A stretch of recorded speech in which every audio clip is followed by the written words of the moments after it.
In One Piece, there are a ton of strong different techniques and moves, but they're not nearly as strong and broken as moves in Naruto. In Naruto, there is a plethora, a large amount of jutsus that are way too broken for their own verse, and in One Piece, they will be considered to be even more OP. And to start off, I'm going to talk about a broken jutsu known as the all-killing ash bones. This is a technique used by Kagio, and pretty much what it does is she shoots out these bones that come out of her hand, and if these bones touch you or pierce your skin once, you get deleted from existence. Your body gets disintegrated. Like, it's just done. You're cooked. These ash bones are so strong they're able to one-shot anybody in all of Naruto. It has been shown to one-shot Naruto's clones, able to one-shot actual Naruto if he got hit by it. And it turned Obito Uchiha into space dust. This is a technique where if it was into One Piece, I don't see how they have a counter to it. Maybe with Haki, but once again, if it breaches that skin, it's over for you. For example, if we were to use a random character in One Piece and give him the all-killing ash bones, he would be a top tier in the verse for the main fact that he can one-shot anybody he wanted to, as long as he had Haki to help his striking strength to get past other people's Haki barriers. It's a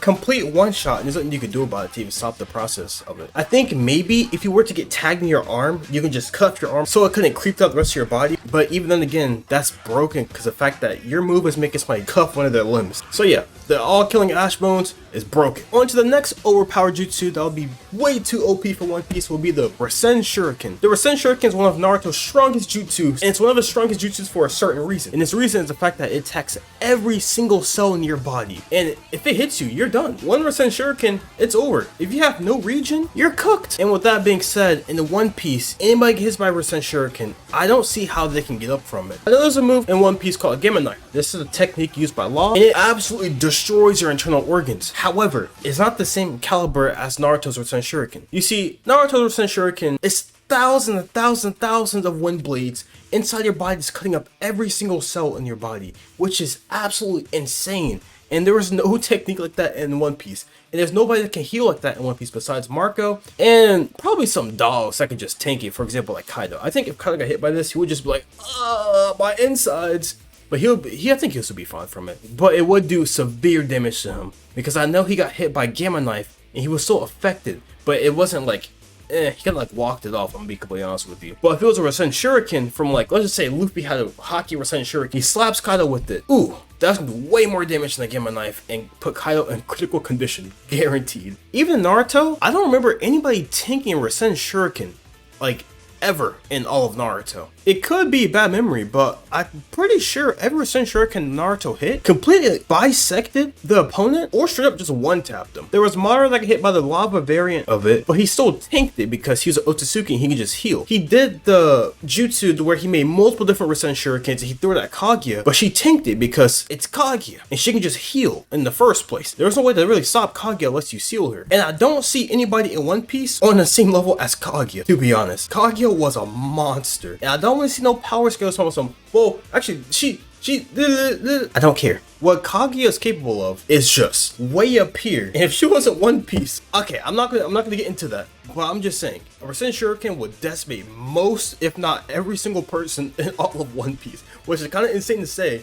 But it's low-key kind of true. And if it was in One Piece, whoever has that technique will not get stopped. I'm not gonna lie to you, if it landed, because it can miss. They can dodge it as well, but if it were to hit, I do think it'll be a one-shot. Another jutsu that would be considered really OP in One Piece will be the Kamui jutsu, or the Kamui technique. The Dojutsu Kamui move from your Mangekyo Sharingan. You know exactly what I mean. So for this, I'll be talking about specifically having both eyes. So I mean, if you want to just say like the ability itself, then sure. So it'd be like both abilities as like the long range and the close range. If anybody in One Piece had this, they'll be considered the strongest in the verse. With Kamui, you're able to one-tap any opponent and also go through any move so nothing will be able to hit you, and you also one-shot everything there. In the verse of Naruto, when Kakashi got both his Mangekyo Sharingan, he was arguably the second strongest, you could say the first strongest in the verse. I'd say he's top 3 in the verse with DMS, because in between him, Naruto, and Kage, he's stronger than Sasuke with DMS. And with DMS, he's able to use both transportation techniques, and it makes him a monster for the fact that Kagio can't hit him, right? And he's able to just obliterate Kagio. There's just no way she could fight back with it. And yes, I could be overhyping DMS Kakashi because one, I'm biased, and two, Kakashi is one of my favorite characters. But the ability in general is OP because you can't touch him unless you have a transportation technique yourself. For example, if you were to have Flying Raijin, right? you could hit him because it's a space-time technique. There's one technique like that in One Piece that I remember. I think it was called the door fruit. It was what Bleno has. And I think it's fair to say that he could probably connect his dimension to the Kamui dimension. And if that's the case, then that's only one person that could fight him off. If somebody had that technique in all of One Piece. Being able to phase would consider you a, I don't know, would you even be a special paramecia? Just like Katakuri? I mean, like, how do you lose with that in the One Piece verse? In Naruto verse, you're already like broken. In One Piece verse, I think you'd be even more broken. If not, it'd just be the same because the ability in general is just OP.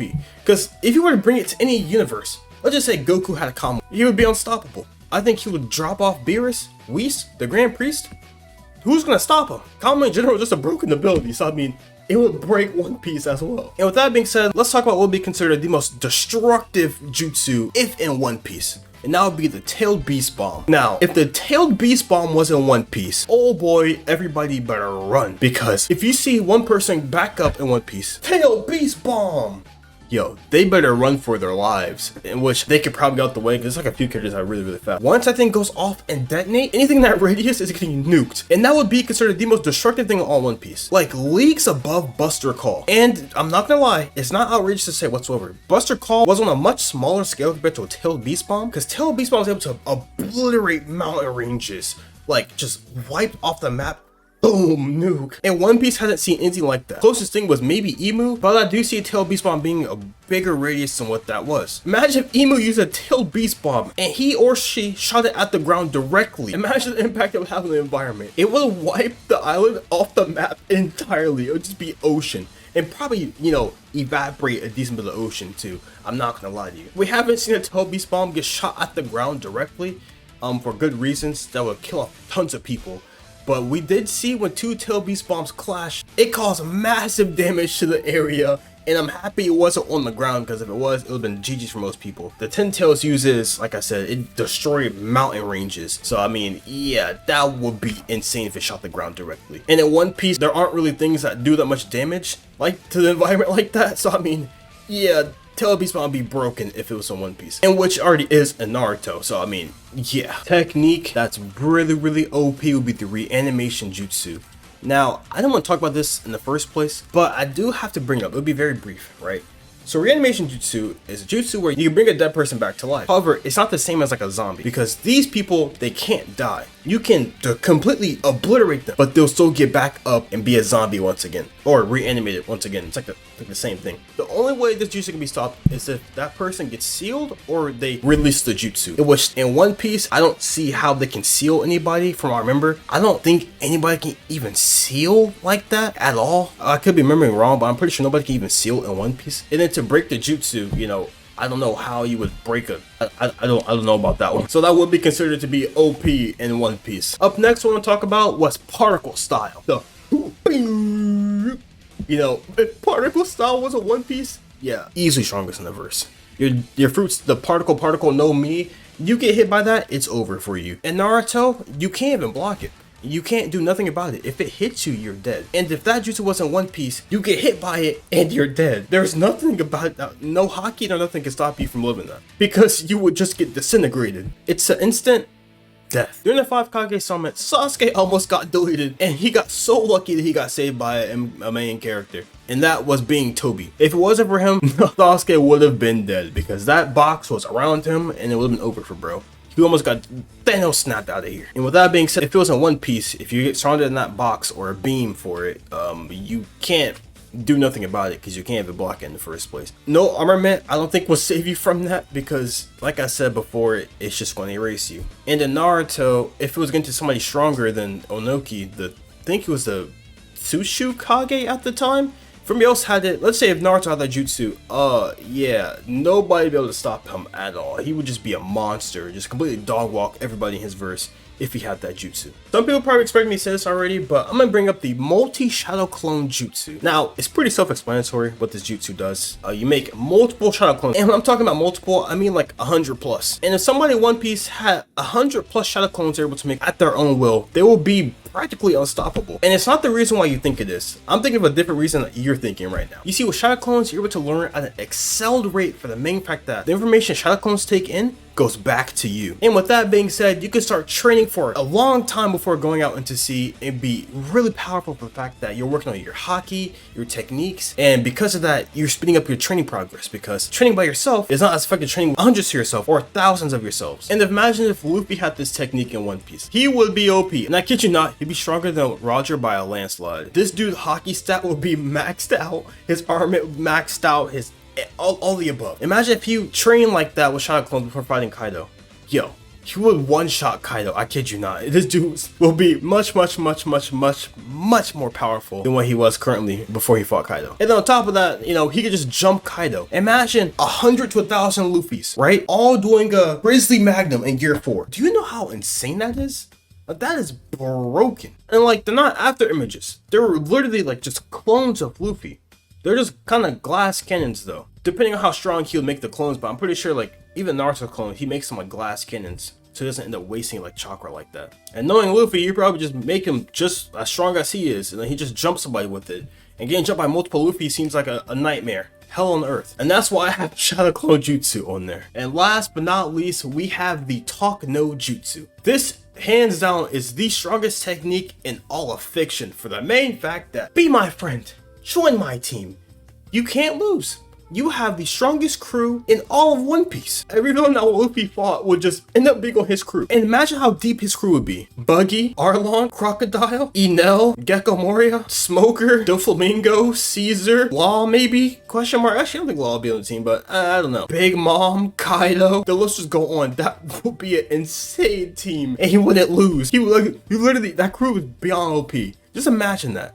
Dude, that's tough. Or even, I just forgot about this. What about Akainu? Akainu probably on his team too. And the same with Kuzan, Aokiji. Oh, and then Kuma as well, because, yeah, the list just goes on. Yeah, that'd be one unstoppable crew.